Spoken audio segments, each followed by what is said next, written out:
Alhamdulillah sehat. Gimana kabar Pak Bagus? Alhamdulillah sehat. Oh iya, itu tumben menghampiri saya. Oh iya, ya. Gerangan ini. Jadi gini, kebetulan besok saya mau melakukan pembelajaran. Bisa minta tolong observasi? Oh, jadi Pak Bagus besok rencana mau masuk kelas, melakukan pembelajaran yang sudah disusun. Ya. Oh, boleh banget, bagus itu.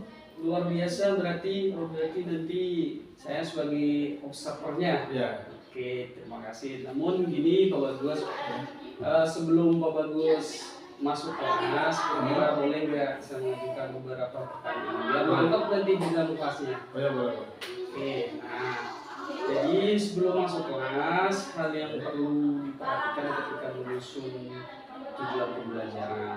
Ya. Kira-kira tujuan pembelajaran yang diangkat Pak Bagus untuk besok di kelas apa? Oh ya, tujuan pembelajarannya itu peserta didik mampu memanfaatkan perkakas yang banyak digunakan untuk menghasilkan dokumen berisi teks, data, atau gambar. Oh, gitu. Jadi tujuan pembelajarannya sudah keren sekali. Analisis agar siswa mampu menggunakan alat. Oke, terkait tujuan pembelajaran ini, kira-kira pengembangan yang hendak dicapai Pak Bagus itu terkait apa? Oh ya, untuk pengembangannya ada 3. Yang pertama, mengelola kelas dengan kondusif. Yang kedua, merangkap strategi berdiferensiasi. Kemudian ketiga, menggunakan media atau presentasi. Oke, luar biasa. Jadi Pak Bagus pengembangannya ingin menerapkan kelas yang kondusif dengan menerapkan metode pembelajaran berdiferensiasi, menggunakan media juga untuk presentasi, itu sudah luar biasa. Kemudian aspek yang sudah dipersiapkan sejauh ini kira-kira apa? Untuk strateginya, yang pertama menerapkan variasi pembelajaran yang berpihak pada murid. Kemudian ada juga menyediakan bahan ajar yang bervariasi dan sesuai. Luar biasa. Jadi udah siap nih Pak Bagus ya. Catatan dari saya sedikit aja Pak Bagus. Pak Bagus nanti masuk kelas, tolong nanti dipersiapkan rancangan pembelajarannya yang lengkap, ya. Lalu lakukan pemetaan belajar murid. Oke, Pak Bagus, nanti kita ketemu di dalam kelasnya. Semoga sukses. Terima kasih. Terima kasih banyak. Oke, sama-sama. Oke, kita akhiri obrolan pra observasi ini. Kita ketemu di dalam kelas. Assalamualaikum warahmatullahi wabarakatuh. Waalaikumsalam. Sukses ya. Terima kasih.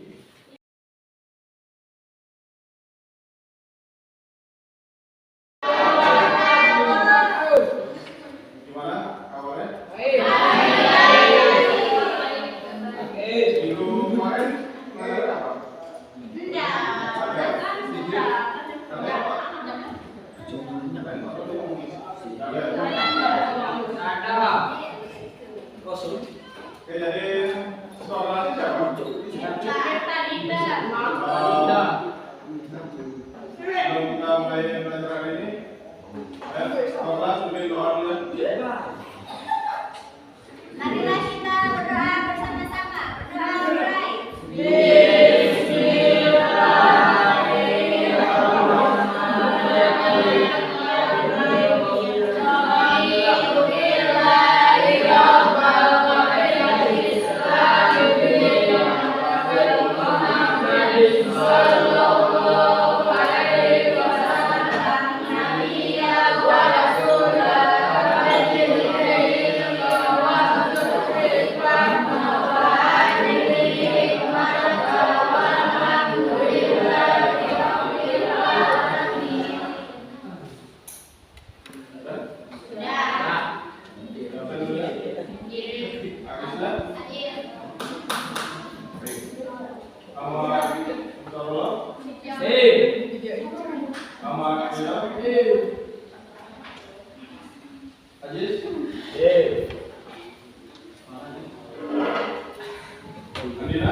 Apa ya? Arif Setiawan. Baik, apa saja?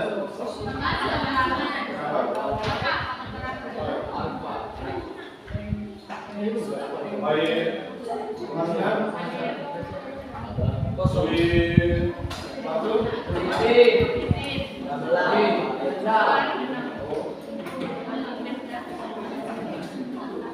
Nanti Joman.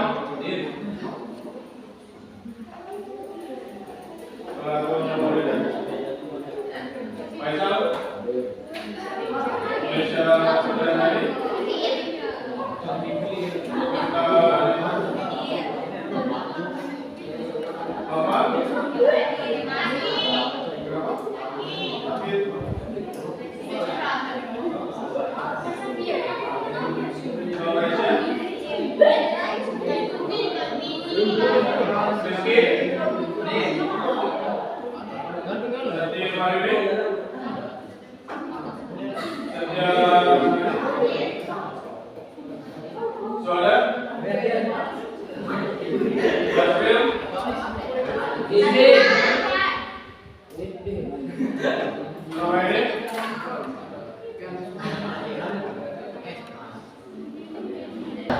Jadi tujuan pembelajaran hari ini yaitu untuk mengembangkan, menganalisis, merancang, mengimplementasikan, menguji sebuah artefak komputasional menggunakan library yang disediakan dengan bahasa pemrograman. Oke, jadi sekarang kita bagi dulu kelompoknya ya.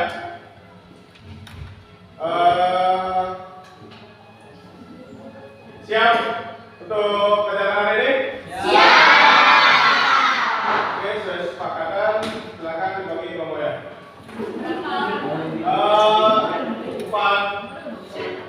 Empat orang di kelompok ya.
Yang nomor 1 ada yang bisa jawab?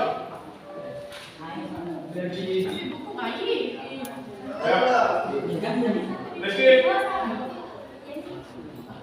Ya, yang satu. Ini yang satu itu merubah bilangan bidang ke bilangan oktav. Ada yang bisa?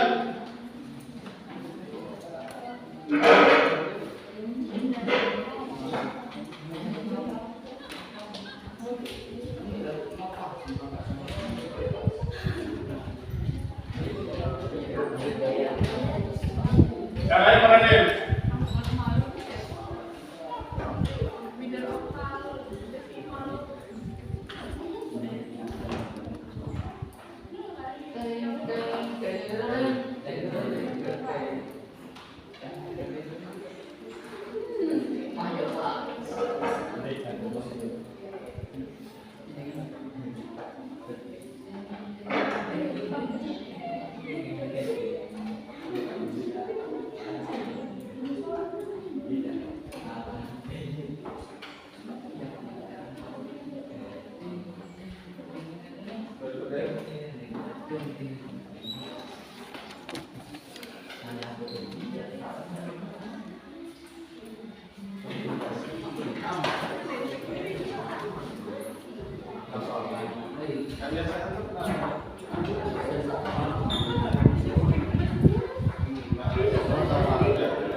Oke, waktu diskusi sudah selesai. Silakan kelompok yang mau presentasi ke depan. Ayo, guys. Ya, Omar.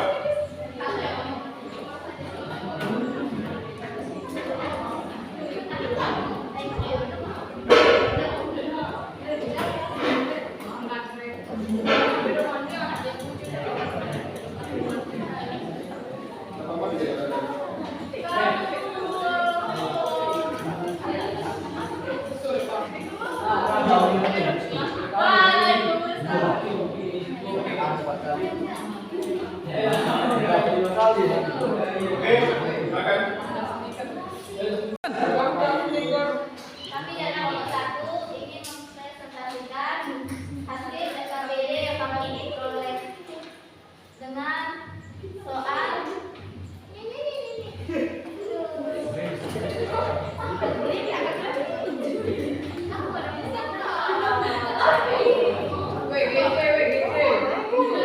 dengan hasil 255 basis 10 dari soal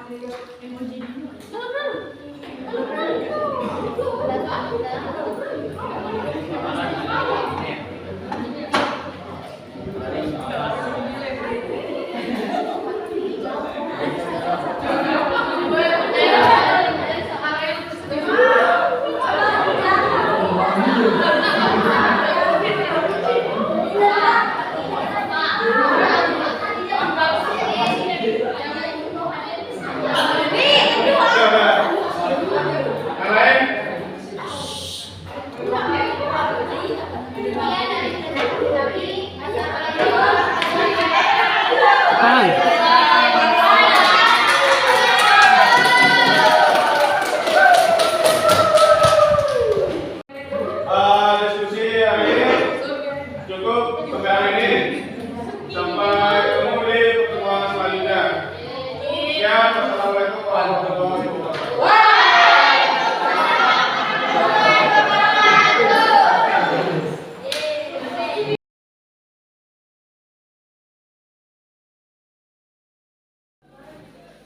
Oke. Assalamualaikum Pak Bagus. Waalaikumsalam. Gimana kabarnya hari ini? Alhamdulillah. Alhamdulillah, syukurillah kalau baik ya.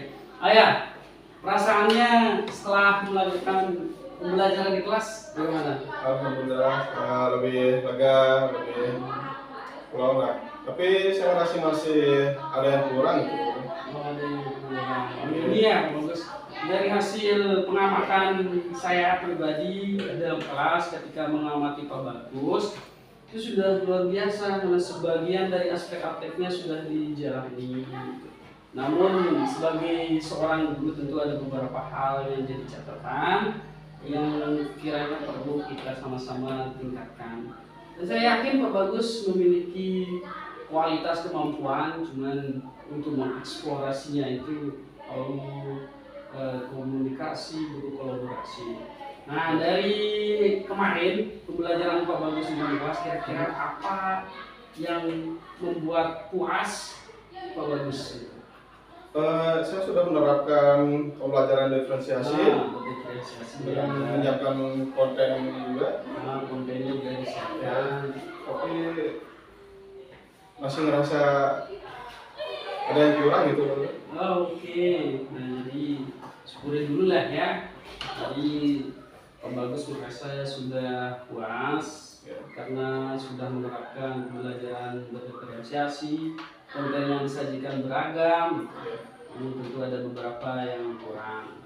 Yang kurang ini terkait apanya, Pak Bagus? Minat dan bakat dan praktek secara langsungnya. Oke. Jadi Pak Bagus merasa masuk kurang karena belum pemetaan minat bakat siswa. Kemudian seharusnya dari tujuan pembelajaran itu Pak Bagus bisa melakukan praktek langsung agar siswa lebih memahami. Itu ya Pak Bagus. Nah, jadi terkait pembelajaran berdiferensiasi, Pak Bagus ini sudah luar biasa. Pak Bagus ini memiliki kemampuan untuk menerapkan. Nah, kira-kira rencana tindak lanjut ke depan dari apa yang kurang ini Pak Bagus? Yang mau diterapkan itu apa? Rencana tindak lanjutnya mungkin untuk mempelajari dan menerapkan pembelajaran berdiferensiasi, berusaha menyajikan konten yang lebih beragam lagi. Oke, berusaha mempelajari lagi tentang pembelajaran berdiferensiasi, berusaha menyajikan konten atau materi yang beragam. Terus apa lagi? Kemudian melakukan kebutuhan atau permintaan kebutuhan belajar dari murid. Jadi tindak lanjutnya nanti Pak Bagus mau melakukan pemetaan dulu terhadap kebutuhan belajar murid. Nah, setelah itu kira-kira apa lagi yang meningkatkan kolaborasi dan rekan dari guru-guru. Nah, ini yang penting. Nah, jadi rencana tindak lanjut Pak Bagus setelah kita melakukan pengamatan, kemudian setelah diskusi terkait dengan pasca observasi ini, rencananya Pak Bagus mau meningkatkan lagi kualitas diri terkait pemahaman pembelajaran berdiferensiasi itu luar biasa. Kemudian berusaha menyajikan konten-konten yang bervariasi, melakukan pemetaan kebutuhan belajar murid itu sangat penting Pak Bagus, karena dari kita tahu bakat minat siswa kita, jadi dari sana kita mampu untuk mengetahui bahwa dia ingin belajar seperti ini, tentunya dengan berkolaborasi dengan rekan-rekan. Saya yakin Pak Bagus memiliki kemampuan itu.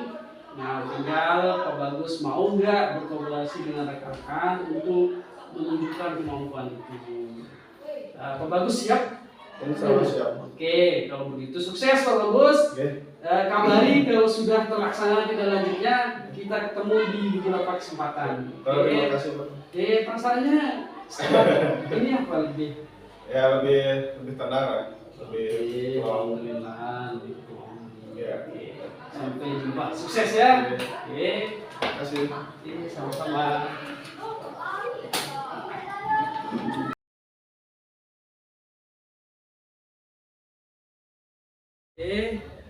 Assalamualaikum warahmatullahi wabarakatuh. Gimana kabarnya hari ini? Alhamdulillah, syukurillah ya. Ya, kemarin kan sempat melakukan pembelajaran di dalam kelas. Iya. Gimana perasaannya dulu Pak Bagus? Alhamdulillah sudah lega lah.